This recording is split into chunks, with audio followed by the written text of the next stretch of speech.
should be okay. We're not gonna have room for us. Okay.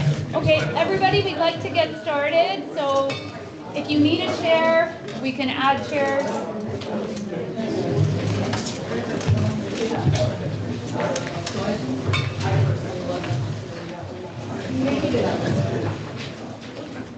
Hello, everyone, and welcome to Seguin Township's Waste Management Public Information Session. Thank you for joining us on this beautiful day, coming into this conversation that's very important to everyone, judging by this group. I'm Valerie Yankovic. I manage communications and engagement for the township.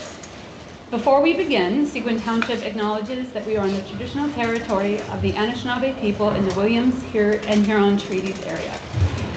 We recognize and respect the long history of First Nation and Métis people on this land, and that this region continues to be the home to many thriving First Nations that have lived on Turtle Island for time immemorial. Before we begin, I'll just review how the afternoon is going to go. We will have a presentation from staff, and then we will open up a panel discussion. So as the presentation is happening, you all have cue cards there. Feel free to write down your questions as they come to your mind. Staff, just raise your hand, staff will take your question, and then when the presentation is done, we will pose the questions to the panel. We also have, once the presentation is done, you have the panels that are presented here, and there's stickers floating around the room. Each sticker represents your response to the scenario. Feel free to put green, yellow, or red to reflect your response. Green being this seems like a good idea, yellow being not so sure, red being please no. So we have three speakers here today. The first is Preston Nielsen. Preston is the township's Environment and Climate Programs Coordinator. Forrest Pengra is our Director of Strategic Initiatives. And last but not least is Tom McLeod, who is our Public Works Director. This is the team that authored the report that was presented to Council on August the 5th. It's a very robust document with ample data and lots of details. So this conversation here provides an opportunity to help to distill some of that information and talk about the solutions that could help us solve this problem related to waste management in the township. So thank you for joining us again, and I will hand it over to Preston. Tom, pardon me. So, welcome everyone, thank you, great turnout. Tom McLeod, Director of Public Works here in Seguin. Back in 2023, we did a comprehensive kind of a waste strategy that was provided by Dillon Consulting, and that encompassed a lot of different buckets in the area of waste management. Today we're going to focus more on the report itself, on the efficiency, illegal dumping, and we'll go through everything. So, give you a little brief background on basically what we've been doing up until today. How about the chairs?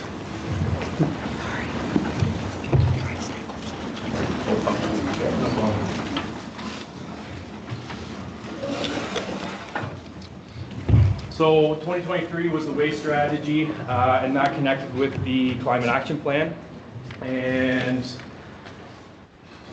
wasn't until about late last year the cost of the waste was getting pretty severe. So earlier this year in January, I assembled a team and we all got to work,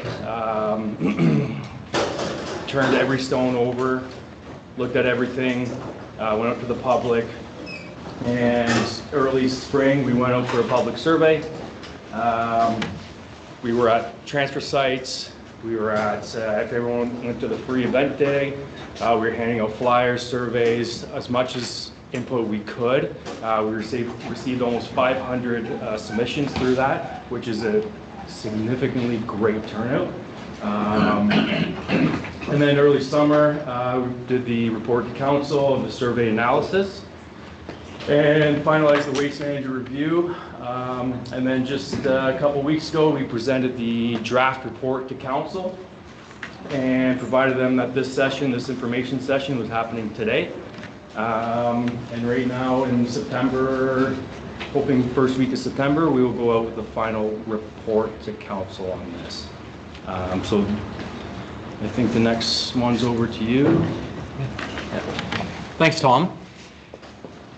So the report looked at a lot of different things and a lot of different aspects of the Seguin Township's waste management system. And the study kind of started with a bit of a tabletop exercise where we were looking through traditional waste volumes, various inefficiencies, and we thought early on that township residents are clearly very passionate about municipal operations, particularly waste, and which spurred a lot of this, the community engagement side of things. There were a lot of questions around where were the pinch points and what are the issues. And so one of the things that really brought out our research was one of the questions in the public survey that we released over the spring. And for those of you who took it, you'll notice that there was some mention of non-resident waste, illegal waste, and that sort of thing. And so we really needed to dive as deep into that as we possibly could. And so through that, we assessed non-resident waste as it enters Seguin's waste streams from several different vantage points, using a lot of different data sets to validate our findings. With these data sets, we modeled all sorts of different potential outcomes, different sources, different reasons. We're trying to chase down, how big of an issue is this, and where is this issue coming from? And so in the top left, you'll see that we looked at known waste volumes, because these are published, tracked. Our costs are largely based on waste, so we have excellent information regarding volume. Then we started looking at, well, how much waste does an average Seguin resident produce? And so, these are typically fairly standard numbers, although there's regional variations depending on whether you're in Southern Ontario versus Northern Ontario. And so we went deep into the data and used northern communities who are not all that far from us, who have similar characteristics, and we came up with an average volume produced on a resident by resident basis, which, as you can see on the screen, is 288.85 kilograms per person per year. We used known population data. So in 2024, the township contracted Hemson Consulting to do population studies for us, both using historic data and also projecting out into the 2030s. We looked at seasonality and how seasonality might impact waste volumes on both a seasonal, but like during the high season, the cottage season, and the non-cottage season. And through all of that, one thing was clear: we have a big problem. And we quantified the problem to be approximately 29.8% non-resident waste entering Seguin's waste stream. And that's a big issue, particularly when you're looking at a system that costs presently approximately $1.5 million to administer. We know that waste is increasing. We've seen it over time, and you can see it on these charts, both the expected and the actual tonnage. And all of these graphs are in the report for you to have a look at. And we quantified that on a per ton basis. And so you can see in the bottom graph how that has changed over time. A lot of that is caused by various forms of inflation, increases in tipping cost, and the like. And the other thing that was pretty interesting was how the costs and the volumes of non-resident waste varied on a station-by-station basis, which in hindsight, looking at the data, makes an awful lot of sense.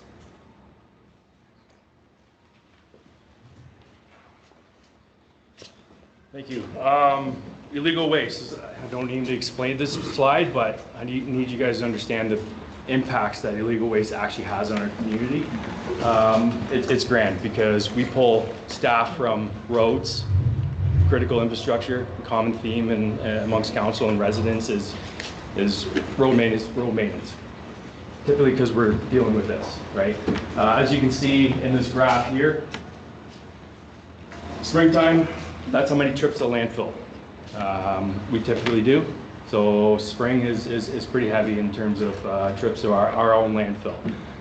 Difference between illegal waste and non-resident waste, Boris touched on it a little bit. Legal waste is not a measurable number besides the amount of trips to our own landfill, where we're not able to weigh it, where the non-resident goes into our trash stores or household garbage, recycling and to that effect. So we know just based on staff time how much it actually really takes. So I really want to drive this one home, that it's an eyesore, it's not great for the environment, takes resources away, and my staff are affected, and I hear it every day, and they're there every day. Yeah, I think that's good. So ultimately, all of this comes back to the bottom line. How does this impact Seguin residents, from a convenience standpoint, but also the financials of it? I think we're all seeing increased costs across the board, and in waste management, it's no different. Whether it's commodity pricing, pricing for the vehicles to transport the waste, or even the tipping costs at the landfill when the bins are taken from each transfer station and delivered to the McDougall landfill. And so through our exercise, we benchmarked historic volumes, historic costs over time, and we projected out to what that might look like in 2033 based on changing costs, increasing volumes, because we know with the population increases, the volume of waste increases correspondingly, and how that might change, over the short term, because let's be honest, 2033 is not too long from now. So one of the challenges that we're seeing here is we are expecting further cost increases. Most notably, we are expecting increases in tipping costs. So right now the township, as you can see, pays right around $90 per ton. It's expected that by the end of 2026, the 2027 and onward contract could be at least $150 a ton, which represents a 60% increase in just tipping alone.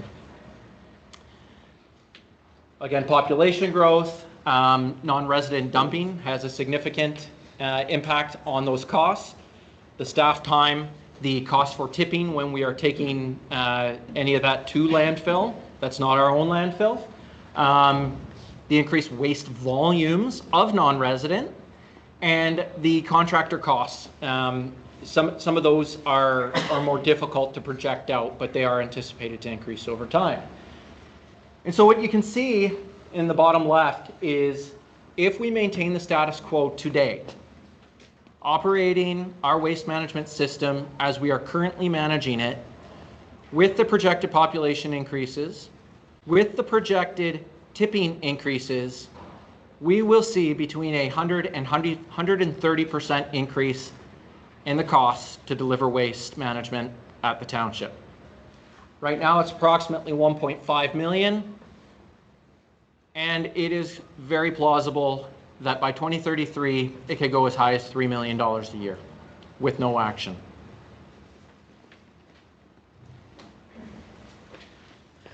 Now getting into the scenarios themselves, as Forrest and Tom have both alluded to, the status quo presents a bit of a challenge. Currently costing about $1.46 million a year to operate as of 2023, and you can see with the graphics on the right-hand side where that cost comes from. About 35% apiece comes from staff time and tipping costs, with hauling costs, so the cost to transport the waste from our sites to the landfill in McDougall represents about 18, with the rest of the cost coming from inspection, maintenance, and utilities to a certain extent. Forrest also alluded to the 2026 contract end that we currently have with McDougall. Since it ends in 2026, a new contract will need to be negotiated in 2027, which could drastically see costs increase.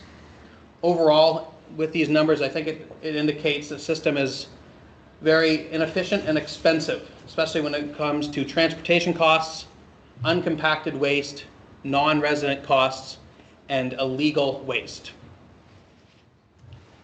Getting into some implementation and for some potential scenarios to address these problems, firstly, we look at closures, some potential station closures. As you can see, there's 3 on the list The first one being Bon Echo in 2026, with Airport and Turtle Lake to potentially follow in 2027. Just a quick breakdown of what costs will be impacted by that. You can observe the graphic on the right, which shows a table breakdown of each of those previous categories I mentioned and how those would be affected. Maintenance, utility costs, staff inspection, and staff time are all projected to drop as a result of this method. And in totality, we could see a reduction of upwards of $122,000 a year from our annual operating of the system by taking these changes. I do also want to point out, though, that under this scenario, we're assuming non-resident waste will not decrease. It will only be transferred to a different site. So this is not aimed to address non-resident, although it may.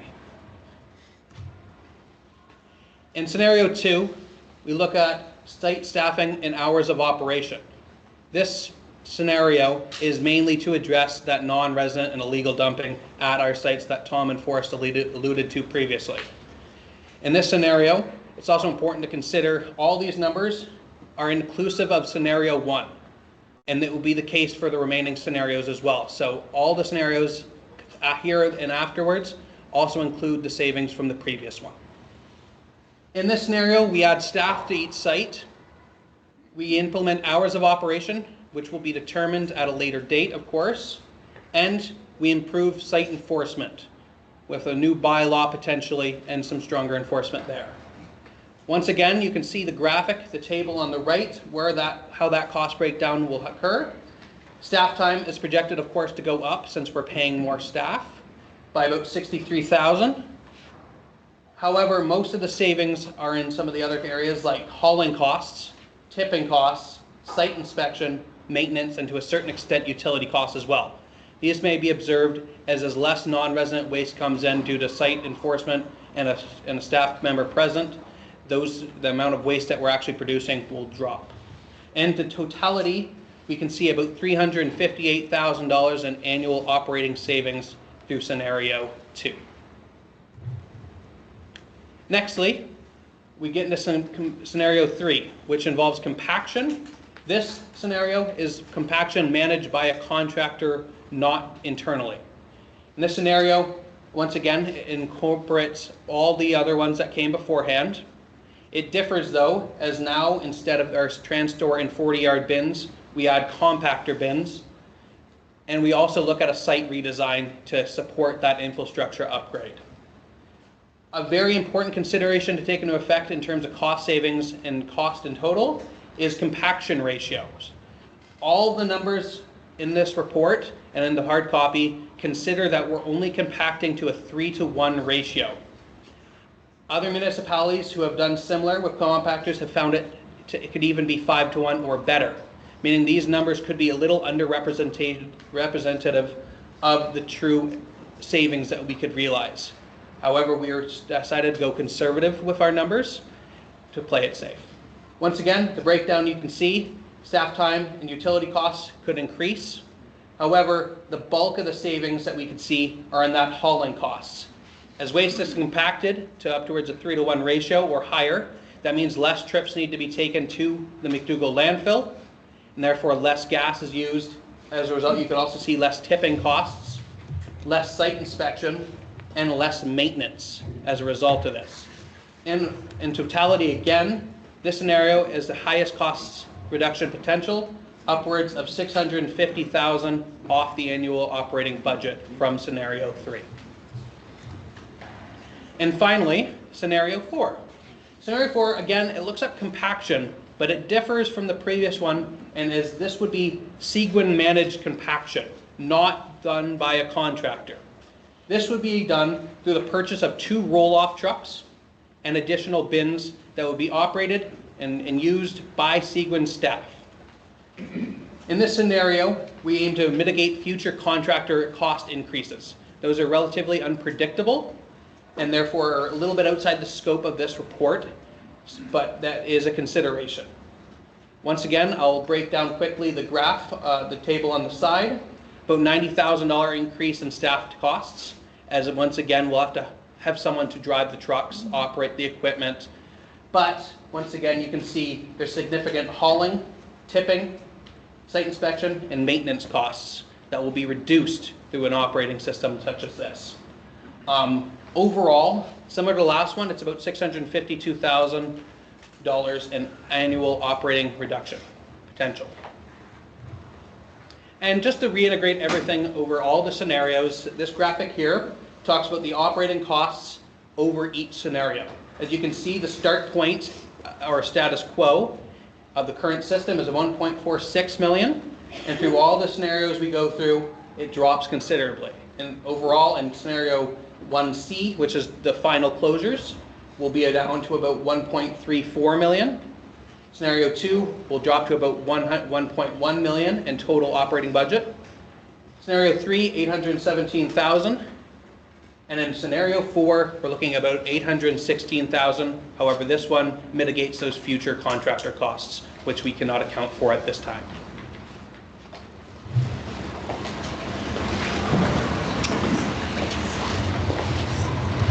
Looking at those costs, in totality to implement a new system, looking at compaction units, site preparation, engineering, gating, transportation, et cetera, we're estimating at this point that it's roughly $2.6 million.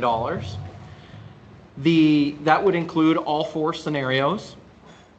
And the simple payback, which is an estimate of how long it would take based on the savings from the base case to pay off the investment in the new system, is estimated in the table on the left, the bottom left, at in a cumulative approximately 4.92 years.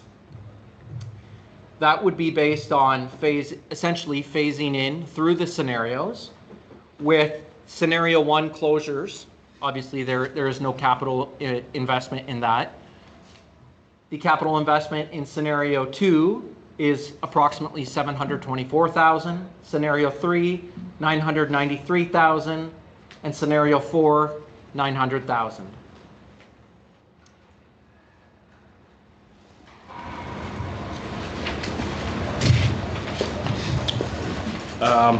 Gonna go off script just for a second here.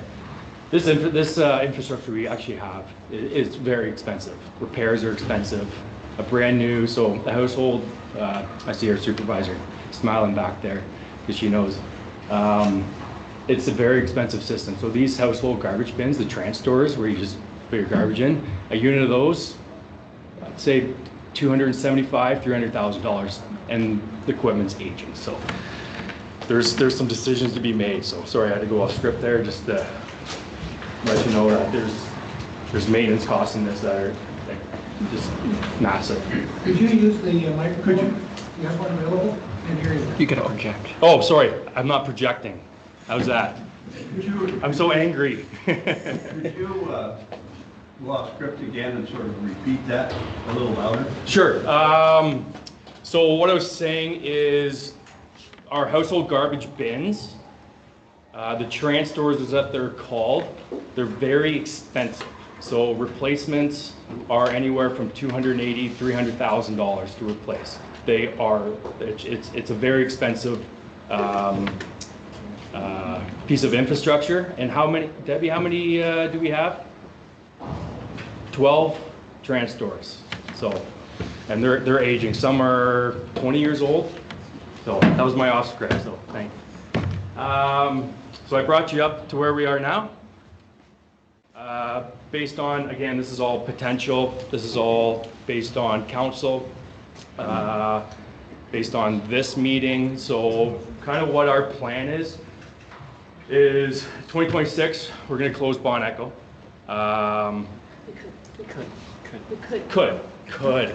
Could close Bon Echo. Work on bylaws. Right now, our bylaws are not strong, if in fact not even present. So there's some enforcement bylaws that we need to implement. Potentially establish some hours of operations. That'll be basically, patterns at each site, rotations around, and maximize where people are using the sites at what times of day, and what days, weekends, whatever it may be. Phase 2, I already mentioned, will be in next year, and will be hire a site attendant. That's in 2026, and then in 2027, engage an engineer for 4 site compactors, site work. We'll coordinate the job. In that time, we'll look at other options, future build out. Composting is a big one, so a lot of future implementations that may not happen, but we can think about it, save some space. And then 2027, we'll install those compactors, and phase 5 will be the purchase of 2 roll-up trucks. So it's a very systematic approach. It's fast. It's going to be busy. But it's one of those things where we got to rip the Band-Aid if council decides this is the way we go. Here's the scenario where you just have a gate and we as residents have cars and it's looked after. So Sorry, so if you want to write your question down, so we're going to collect all the questions and then we'll do kind of a panel style. There's online. So we're just talking about the report today, okay? Again, this is not set in stone. There's tons of questions we can ask. Sounds like it is from you. Well, it's potential, right? This is what our findings are. So we're gonna, this is gonna be, this is live stream, and this is gonna be up for another week or so. And then for the next week, you can ask us questions. Like we're still taking in questions. Like we want to get this right. We want to use it. It's a good opportunity for us to ask you questions. Now, writing them down, because sometimes they don't jive with what we've written. Sometimes you don't spell words right. It would be nice when you're finished if we could just have a polite back and forth. Yeah, so even better, we're going to be back there and come talk to us. We're here. We're here. Yeah, so come approach us, chat, questions. Okay, so just to reiterate, the question and answer period, we just want to make sure we're not repeating questions. And after this is all finished, there's an open session where you can just talk to each representative as formally or informally as you'd like. We'll go through the questions submitted, but we don't have the infrastructure to have a discussion with passing a microphone around. We need some order. So we'll proceed with the questions that have been submitted. And if there's more questions that aren't addressed, of course, there'll be a conversation afterward, and we'll continue to take cards as they're prepared. So we have a question here that I think Preston is best to answer. It says, define resident. Does it? You have to speak up. Okay. The first question is for Preston. Define resident. Does it include seasonal taxpayers as the 28% increase in the first slide? Absolutely. Resident is seasonal or permanent full-time residents, and that's how the report operates. So everything, when we mention residency, non-resident waste does not include seasonal residents, as they are taxpayers of Seguin. Therefore, they are absolutely included when we talk about residents and all the considerations in the report. So when we got our non-resident number, seasonal residents were not involved in that at all. They were combined with permanent residents. So, Tom, this question I think is for you. Do you have a sense of what the content of this increased waste is? Do you see it as construction waste, green waste? Do you have that data, or any sense of what garbage is being put in? Not the illegal garbage, but what's in the legally dumped garbage.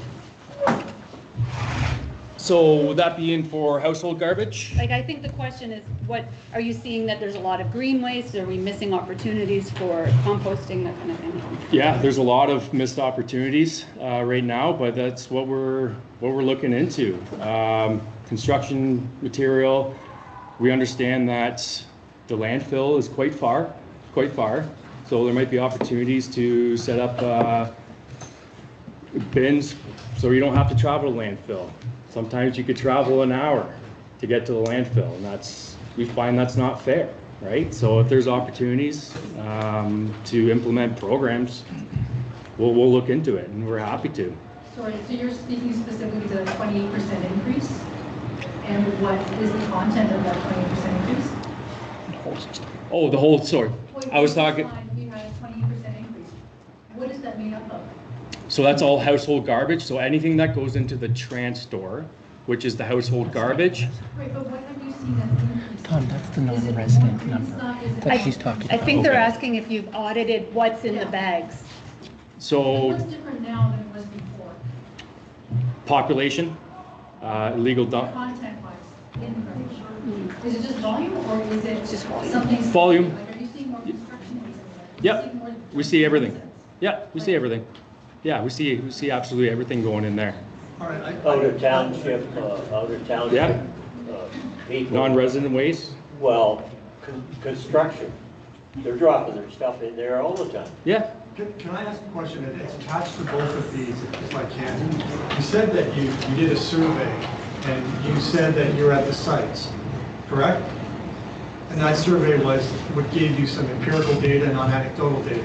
But yet, let's be clear, that numbers you have are subjective, because they came from average sources. We work with that as well, subjective numbers. You went to the sites and you did surveys. Did you go to any industries that are nearby and ask them what they do with their garbage? Yes or no?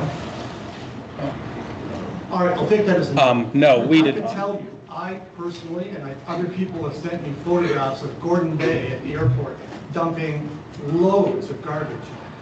Did you go to Gordon Bay and ask them, or see what they have for their service? Maybe you could nip it in the bud, mitigate it there. The airport, right nearby, is the airport dump site. I've watched them go in there as well. There's a lot of industry in there. Have you gone to them when you did your survey and asked them where they dispose their garbage? That's great. That's great because Okay, this is, yeah, sorry, go carry ahead. on. Okay, there's a lot of things that, your information here is very interesting, but it's desperately subjective. It is. Where the campgrounds dump all their stuff. I've watched them do that year after year. I'll jump in. Part of this issue becomes an enforcement issue, right? So we know commercial waste is not accepted at transfer stations, full stop. We know it is technically not supposed to be. Now, it is on the burden of the business to coordinate their own pickup. Now, whether or not that is occurring becomes an enforcement issue and a bylaw related issue. Survey comes in, and you can go to those businesses and go, hey, what do you have for garbage? Nothing? Where do you dump it? Okay. But even knowing that is only part of it, right? We acknowledge that is absolutely part of an issue, but it is not the only issue. Part of the issue becomes, and one of the slides hit on it, this is very station dependent. And I didn't delve into it on that slide, but the stations that are taking in or modeled out to be the significant highest contribution of non-resident waste are Airport, Turtle Lake, and Brooks Road. Now, if you look at our neighbors and those who are transiting Highway 141, 169, a lot of that waste, we believe, is accumulated from those who are depositing it prior to getting on Highway 400 to head south. But, no. So, there are also challenges with a unmonitored station when compared to other neighbors who have monitored and restricted stations, meaning our neighbors within the town of Parry Sound have a structured hours of operation as well as curbside pickup. And so it is very well known that many of the people who are depositing there are from the town themselves. Okay. So you've got some interesting points, but can you prove them? You have what's called strength of an idea. You don't have any proof that people are driving from Parry Sound or before they get on the highway and dump their garbage here. Interesting idea. It may be true, but it may not be. It sounds like strength of an idea. Get your survey, do a proper one, and hit those spots. Get the data you need to make that not subjective. one way or another, we're modeling 30% over what we would be expecting from baseline. And you are paying for it. We are, true. But closing a site is kind of like if you have a highway, and the highway becomes, a road becomes saturated with cars, and people are driving on the soft shoulder to get on that road. The answer is to make the road wider, not close the road. Clearly, there's a service, there's a need for these dumps. And we can acknowledge that, and some of this is outside of the scope of this report. This is not the end of it, and it will continue. However, illegal waste, non-resident waste, that is one part of the issue. The other part, it is. The other part of the issue is transportation and the inefficiency of uncompacted waste, and that is a fact. So, We're going to move on. We're gonna move on. I understand that people would rather raise their hands, but it's going to monopolize the evening. So if I don't want to take away from people who did as they were asked, we'll ask the questions that were submitted, and then, of course, we can raise hands after, but I just want to make sure we're not ignoring the folks who did this. Are there any conversations with neighboring municipalities to relax their controls as a solution? Tom? No. No. Hey, Mike? well, it's simple. If we They don't- then they don't wanna everyone has pay the for same it? problem we have. Okay, so this is an interesting question. Preston, perhaps you can answer this. What are the expected hours of operation with scenario 2 and onward? What do the neighboring communities do relative to the proposals? Yeah, so hours of operation, I'll highlight first of all that it is not decided. No set hours have been decided right now. We still have plenty of time to get more public feedback if necessary, examine the survey and other feedback we have already received, and the survey and the feedback from this engagement itself. Neighboring municipalities and most municipalities operate mostly business hours of operation, and they sometimes operate on days where certain days of the week they have longer or different hours to make up for some of the people who can't maybe go during the work day. I once again highlight this is still not decided. Discussions have yet really to take place on set hours of operation, and that will come. And also I want to highlight no hours of operation wouldn't be implemented without letting everyone know ahead of time. This is not going to be sprung on anyone in an overnight way, and there'll still be plenty of time for discussions on the hours of operation at this point. Most of this junk you're getting is being dropped after daylight hours. It's hard to actually Early in the tell. morning. It is hard to Because tell. you can see, if you're over there, you can see people with junk in their trucks who don't really want to throw it out until you leave and there's nobody there. Yep. This is another question that I'll direct to Preston. Will there be additional cost to Seguin residents to drop waste at transfer stations if we implemented the scenarios presented? You want to take that one first? Yeah, I'll take that one. At this point, that hasn't been decided. That hasn't even been discussed. Right now, Seguin residents have unlimited disposal volume. I know that there have been issues with bag limits and the like elsewhere. That specific discussion was outside of the scope of this report. As you can imagine, the report was lengthy to start with, discovering the business processes linked to illegal, non-resident, et cetera, et cetera. That would certainly be part of the discussion and whether or not it merited further research. I'll also point out a lot of these cards have comments and suggestions, and they will be shared with the team. We have some questions from online. Somebody has asked, please rank all transfer stations in terms of volume, so the most to the least. Forrest? Sure, I can do that. By a long shot, Brooks Road is number 1, followed by Turtle Lake, then Humphrey, then Airport, then Stanley House, Christie, and lastly Bon Echo. There's a couple other ones. Forrest, what proportion of waste at transfer stations is from non-Seguin residents? 29.8 is the estimate. That's what was in the presentation. Why does the township seem to permit brush, etc. at transfer stations? You can take that. We don't. Unstaffed, unsupervised. Stanley House, for instance, Stanley House, up to 632 there. Just last week or 2 weeks ago, we had 2 dump trucks and a backhoe to load up the brush that's been accumulating. They dump it after hours, nighttime, happens. Okay. Does that include yard waste bags? Everything, No. everything, brush, as long as, if it's household garbage, recycling, donation bins for the diabetes, that's all accepted there. Brush, and that's not There are a Not few, acceptable. sorry to interrupt, Tom. That's There are a okay. few questions about, have we considered organics and compostable a more formal program in addressing the issue? And do we know what the % of the waste is made up of that type of garbage? Tom? Yeah, so we did an audit of our garbage a couple years ago. I'm sorry, I don't have the actual facts in front of me, but it was a pretty micro scale. We went to each site and just did a composition. I can actually, I can get back. We're gonna do a Q&A after. I would like to answer that honestly. I'd have to go look it up, but I have the data for that. Yep, there's some comments here about education, the importance of compost. Which other site will be staffed? I think in the scenario, each transfer station would be staffed, yes. In that scenario. Yes. Okay. Have potential changes in Blue Box offerings been considered related to the number of sites?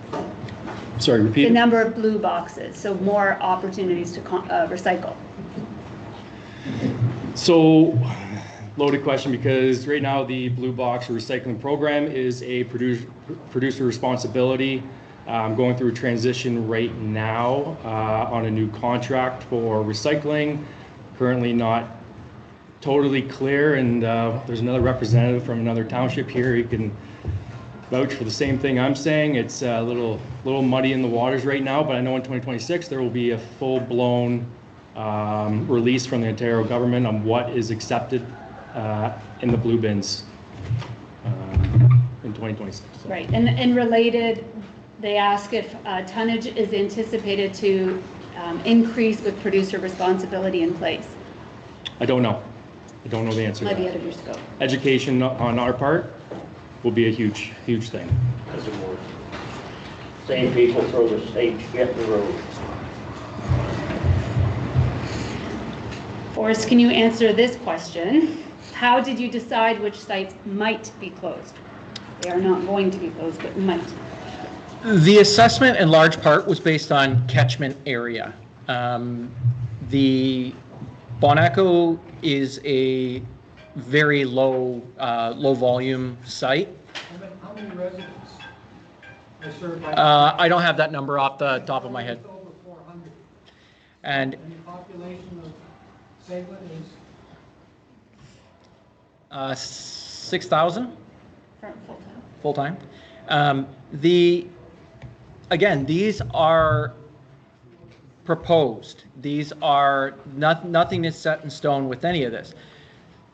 For airport, as well as Turtle Lake, those were discussed as Humphrey being a center point between the two, nearly equidistant from each other. Increasing the size of that plant would be allow a more diversified type of system where you may have contractor waste, building cutoffs, potentially a reuse center. These are all things that came up during the public survey that the vast majority of respondents wanted to see more of, a greater diversification of what we collect, scrap metal, electronics, so on and so forth. Related, somebody is asking what the reduction in cost would be if we eliminated construction waste entirely at transfer stations. Do you have a sense of what percent is construction waste? We could put a pin in it. Put a pin in that one, yeah. We can share some of these questions. Some of them are a lot to just ask them on the fly to have that data, but we can share them and add the questions and the answers following the session if we're unable to answer it right now. Someone asked, what is the current fine for illegal dumping? I could take that. So the challenge right now is how the waste bylaw is structured. There aren't itemized fines, meaning for us to prosecute a someone for illegal, non-resident, whatever it might be, we have to issue them a summons where we take them to court, and the fine could be as much as $5,000, but the actual number would be subject to the governing body hearing the case, and inevitably those numbers are not $5,000, and would very quickly exceed the actual amount recovered. Whether, you know, if you had to have a lawyer or a paralegal that participated within the case, it's cost prohibitive to prosecute presently. However, a large part of what has been proposed is based on development of better waste bylaws, itemized, whether or not that means enforcement through provincial offenses or through a administrative monetary penalty system, where the difference being an AMPS type system, the municipality can take all the revenue. A bylaw type system, the province takes a very large percentage of it. The decision or recommendation to go one way or another is beyond the scope of the report, though. That's a fairly significant thing to determine. Okay. Preston, in any of the scenarios, is the store at Christie going to be impacted? No, in none of these scenarios, the reuse center or the store itself will continue to operate as it is. If anything, our scenarios, potentially through the creation of a larger site at Humphrey, would potentially add a second reuse center. A center so potentially more centralized, residents don't have to drive all the way out to the Orville landfill, the Christie landfill, and have a more central location for potential reuse items or items that they could potentially use in further. Of course, this is not certain, but a part of a redesign, and a large part of the survey respondents that we interviewed asked for more reuse and donation centers. So potential upgrades to service would include a consideration for that offering. So the current one would not be affected, and there could be another one, is the summary there. Tom, a question for you about bulky days, the big items. This person says they're usually held in June before cottage season opens. Can this be moved to make it more available in July and August to reduce illegal dumping? Yes. It's a successful program, and something to this effect. I don't see why not more could be in play, but that's not why we're here today, but it's an option. Yeah, another question about the lawn waste. Is there ways to better accept that and keep it out of the transfer station? So that's a good point for consideration. Another question, Forrest, for you. What about expanding the Orville landfill? Is there opportunities there? The landfill itself, I can't speak to expansion of the existing landfill, but Tom, if you want to talk about the landfill. Repeat the question, just Valerie, just one more. Raise volume. Yeah. You've got to speak up and stand up. Speak on the back. Valerie, just repeat the question one more time. Okay, the question was, is there an opportunity to expand the Orville landfill? So, I feel like I'm yelling at you all. yeah, 8 years, well, especially these guys. About 8 years ago, 7 years ago, there was a landfill expansion that was at the Orville. And the last report, I believe it was 14 years projection. However, I'm a little concerned because the volumes have increased, meaning that more residents are using it, which is good. So every year we do a report, and every year we see how much landfill capacity is left, and there's always an option to expand it if need be. But we're also looking at alternatives other than a landfill, but there's still tons of due diligence into that.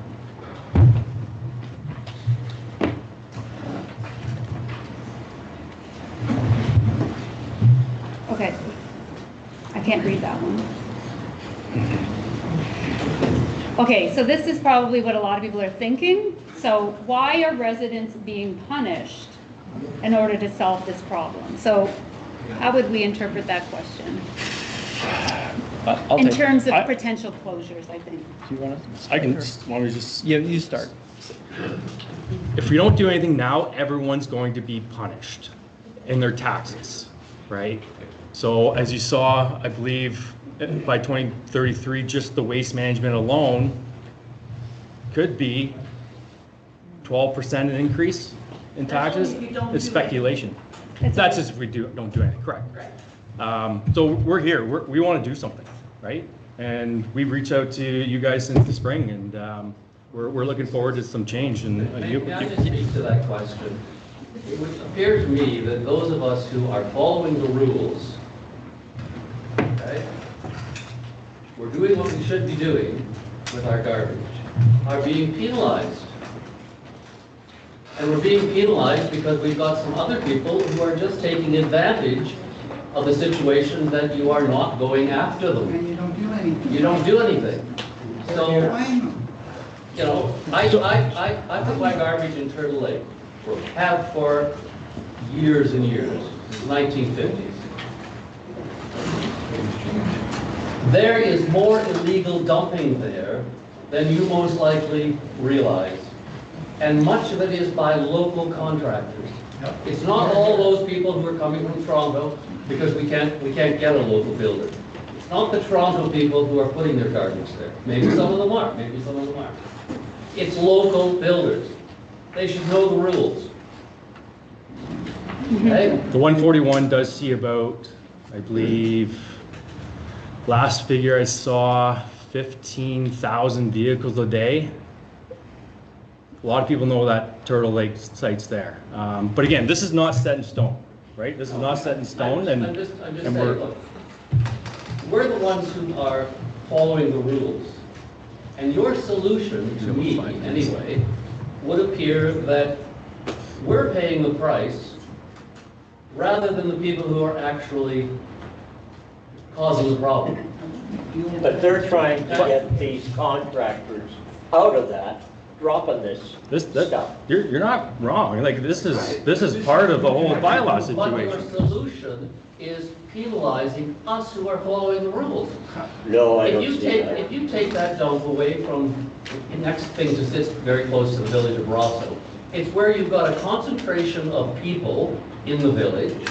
You've got an enormous tax base at the top of Lake Rosso. And those are the people who are putting the garbage in that site. And I will tell you, yes, I have taken some bits and pieces of cutoffs and various things I didn't want after the contractor had left and they'd been left around and dumped them in the bins. I had no other place to get rid of them. And we'll take your concerns. We'll know your concerns. Like it's valid concerns. Thank you. Well, I should put that out there. It's not us who should be paying the price. If that dump closes, I have to come twice the distance to get rid of my garbage. Yeah, I know people who live in that area who will not come. Yeah, I would argue that pretty much everyone here today is a rule follower for the system, and that's why you're here. And that's why we appreciate your feedback. The reality is we can't afford to do nothing. And whether or not it's all commercial waste going in as the illegal, which it's not, or whether or not it's any one of those individual issues. It's all of these issues. At the end of the day, we have a system that was built largely in the late 90s, okay?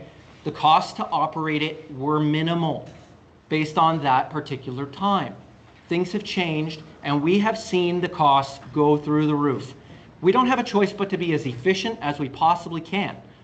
Uncompacted waste, that is a huge percentage of those numbers in savings. You would have seen those numbers jump as soon as you get to scenario 3 and scenario 4. And it's going to take a concerted effort. It's not any one of those solutions, it's all of them. It's in totality. And the feedback that you guys provide will absolutely tailor the end result, but we are still going to have these problems if we do nothing, or if we do a little bit. We've got to look at this in totality. Well, I agree with you. Compacting is great. What we're saying is don't close down this transfer sites. If you need to put compactors there, I think that's a great idea. don't close any of these tracks. And I know you don't, I know it's not you, but you get there. Repeat the question. Is it more about how many compactors you can afford when it gets to that stage? Like, is that sort of where some of Yeah, those- so I'll repeat the question so that our online listeners can hear. The question was, is it more about the cost of the compactors for the number of stations? That absolutely plays into it. The capital costs with, say, I'm just spitballing here, but I would wager if you built out all 7 transfer stations to be of equal caliber with compaction, with staffing, the cost that we've identified, the 2.6 million that we've just basically come up with through various exercises, it will be more. It absolutely will be more. And we understand that there's a certain fiscal responsibility that we have as civil servants in any recommendation that we pay, or that we recommend to council, to the public, and we want to be responsible about that. We want to be as efficient and effective with these systems as possible. And we don't want people to feel like they're being punished or penalized. That is not the intent at all. But I think to that end, Can I just ask this question, just really quick? I just wonder if we could have a show of hands of people who are here about the ones that are being closed down. I mean, I'm from the airport. I don't want to see that closed down. How many other people here are from the ones that are being closed? Is that why we're here today?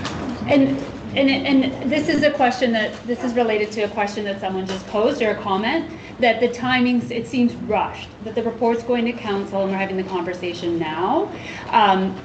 To say the transfer station is being closed is not correct. This is a conversation.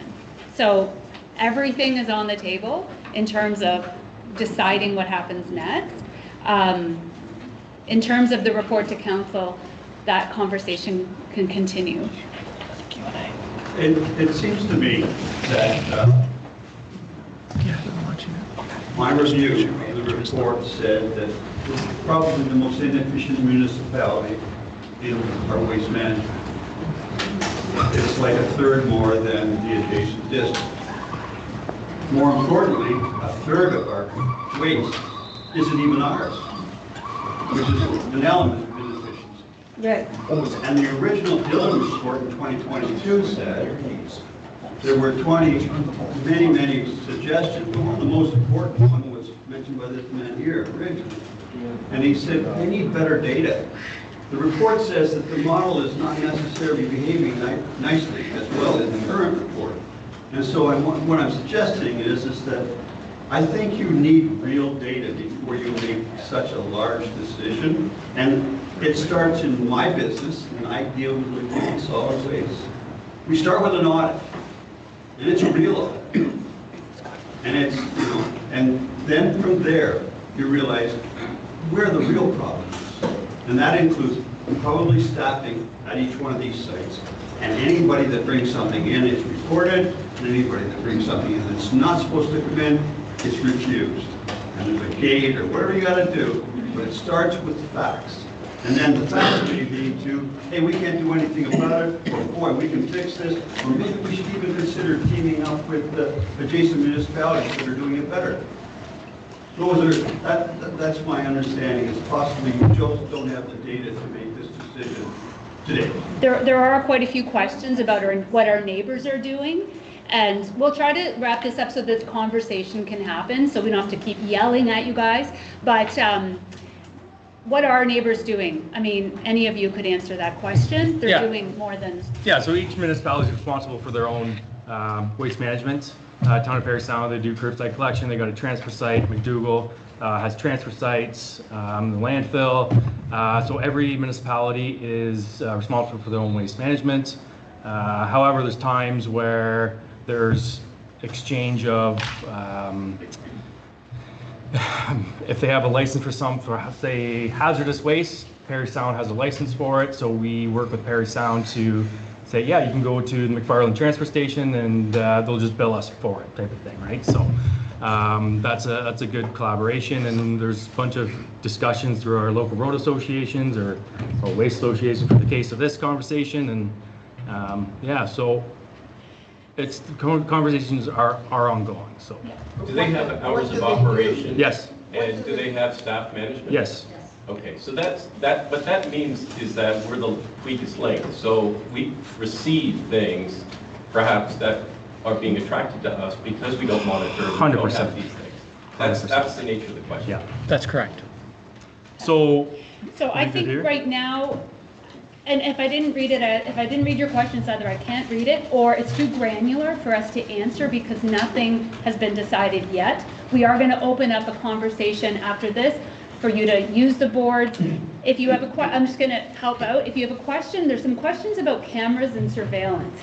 I would recommend you speak to Forrest Pengwer about that because he's the expert on that. He's also our director of IT. So we encourage you to mill around and go ahead. Clarification, for transparency, I think, and so that everybody is aware of what's going on.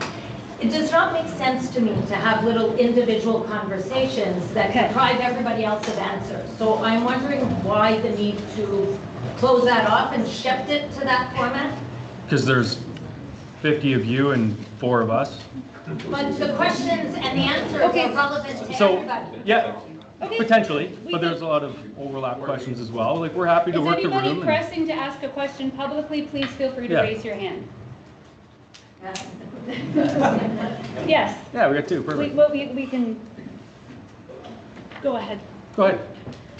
What about trying to reduce the waste overall, like having the compost, but also lobbying with the government to reduce packaging? Because that is a large part of our waste. And if we take out the compostable stuff and we take out the packaging, there's a whole lot less available to throw away. That's producer responsibility. Yeah, so the packaging part's a producer responsibility. So there's new and pretty aggressive regulations coming in place for packaging specifically. And the compost is a topic of discussion that will be happening, has been happening, and will be ongoing. It may not be feasible for you guys to do it, but certainly encouraging residents to do it for themselves, including bear and raccoon-proof composters, might be a good idea. But they already have composting. We have a composter from the town.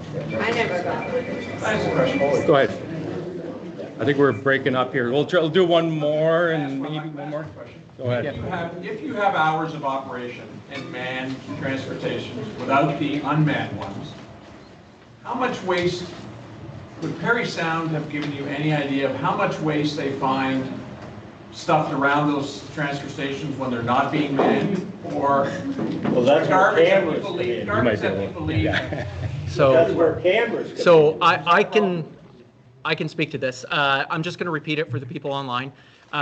Based on our neighbors' experience, example, town of Perry Sound, how much waste have they seen stuffed around and in between?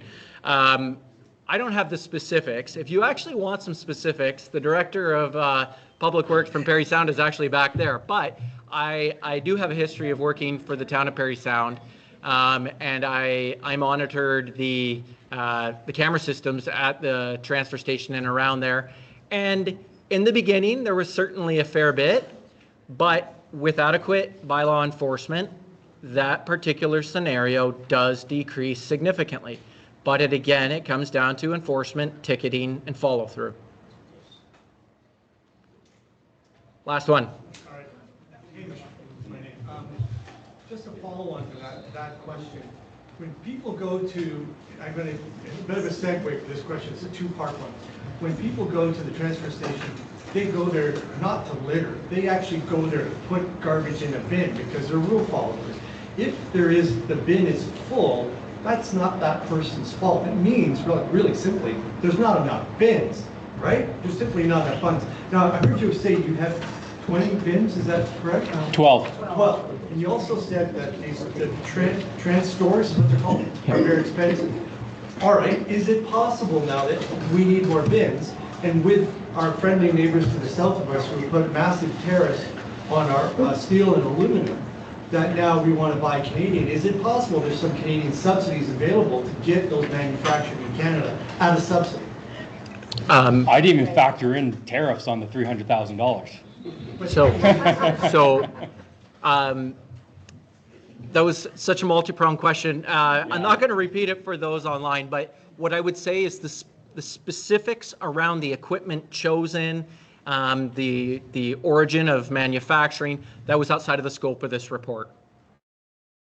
Like but it would absolutely be part of like a procurement process that we would typically follow. So, yeah. And that's it. Okay. So now, please feel free to ask the panel questions. I do understand that we are not being heard in the back, so if anything is unclear, the conversation can continue. Thank you.